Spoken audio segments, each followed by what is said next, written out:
we were kind of like going back and forth on the level of this sound where we just printed, I can't remember where it comes from in the song. We just took a little bit of the whole master of a hit and then use that as a sample to try and to kind of like make people uncomfortable because the song is about fear is a big theme of the song. So there's a few moments in here where we're trying to kind of intentionally freak someone out. Sorry to anyone that got scared by this song.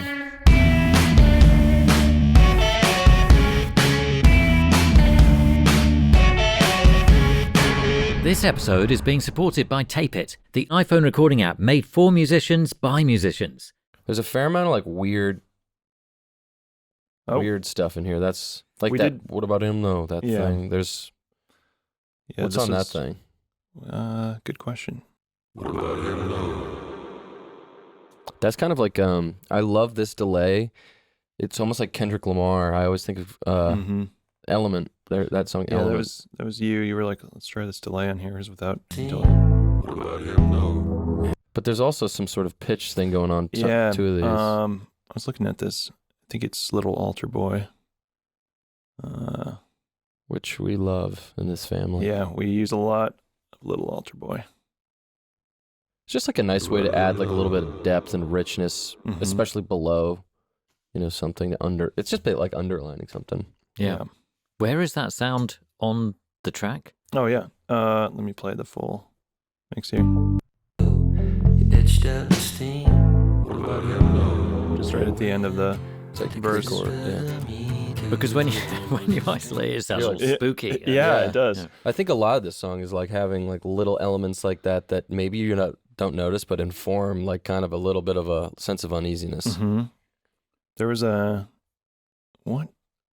wish I had kept better notes, but we did some of this in Ableton where we get a little freakier with production stuff. There's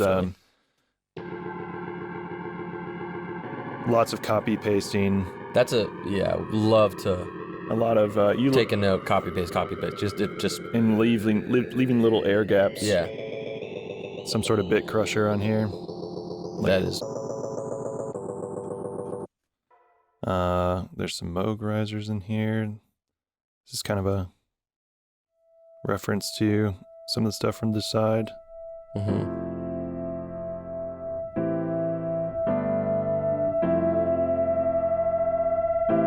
Like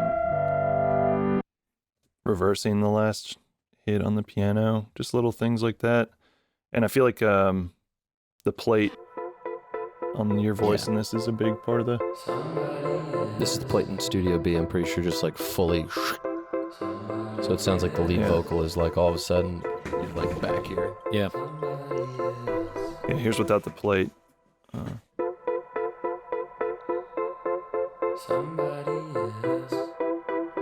plate, really. And then in this next half of there's a lot of... A big part of this song is like the production, the texture, I'm crawling out of my skin. Yeah. Saw me through that little stab thing. Yeah. This is we were kind of like going back and forth on the level of this sound where we just printed, I can't remember where it comes from in the song. We just took a little bit of the whole master of a hit and then use that as a sample to try and to kind of like make people uncomfortable because the song is about fear is a big theme of the song. So there's a few moments in here where we're trying to kind of intentionally freak someone out. Sorry to anyone that got scared by this song. But yeah, that band hit, we've kind of played with, it started out as really loud, like clipping the master loud. And I think we've ended up in a more reasonable place where people's ears weren't going to get destroyed. But I'm crawling out of my skin.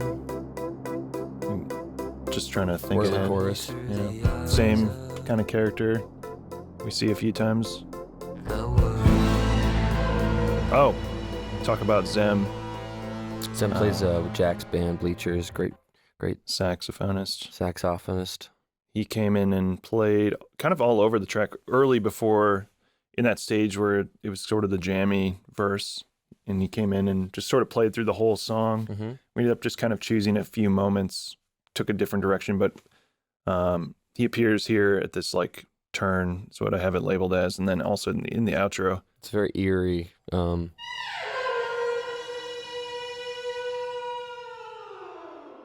Is that amazing? Yeah. Very expressive. It's so good. It almost doesn't even sound like a saxophone. This episode is being supported by our good friends at Tape It, the iPhone app made specifically for musicians. If you, like many of our guests, use voice memos, then as far as we're concerned, switching to Tape It is an obvious choice. It's free, and there are a load of features you won't find on Apple's Voice Memos app, including the ability to record straight from your lock screen, set markers, add notes, include photos of settings, and you can easily import your old voice notes, sync to the cloud, and create shared playlists with co-writers and bandmates. So head to the link below to install the app now. And if you want even more, check out Tape It Pro and use the promo code TAPENOTES to receive a whopping 20% off. And now, back to the episode. A key part of this one is our friend Wes, who played drums on this song, did this. We both did, me and him both did like a scream track, which I had never done. I listened to like Phoebe Bridgers' most recent album, I think, and she does that great scream. And so I thought, like, what a good way to put some uneasiness in there. And it was extremely difficult to listen to, honestly, as just like a friend of Wes's. But we can ISO those. Yeah, it's extremely difficult to listen to. So is, let's but it's show kind you of what it sounds like. It's kind of great. I think it's pretty It was very unhinged in a great way, though.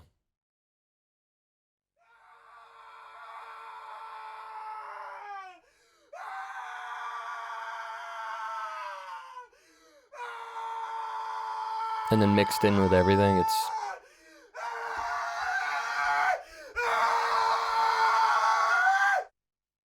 Yeah.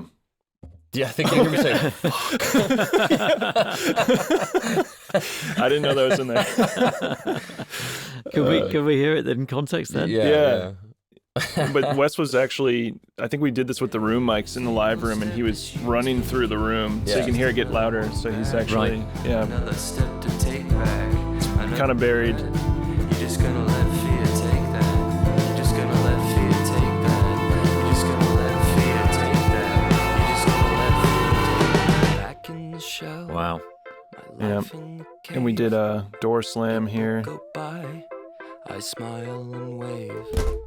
Adam is after, I feel like, generally things being kind of out of phase. This, it's a very, you've done it a couple times, and it's left people kind of puzzled, is when you have these things that are kind of in phase or out of phase, it sounds like it's sort of like actually is behind your head. And so there's like a key drop and then a door slam, just another thing to kind of like.